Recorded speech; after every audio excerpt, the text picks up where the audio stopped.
अगं यंदा गाड्या भरभरून कांदा झालाय, मग तुझ्या डोळ्यात पाणी कशा पाहिजे? सडून जाईल ना त्यो.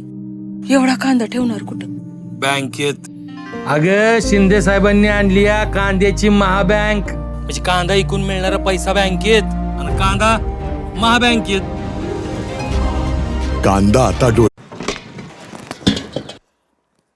आल्या गेल्याची भूता खेताची रस्त्यावरच्या माणसाची दृष्ट नको लागायला बाबा. वय बाजूला. अरे आपल्या माणसाची दृष्ट काढायला पाहिजे. वर्षातनं 3 सिलेंडर मोफत देत्यात आमासनी.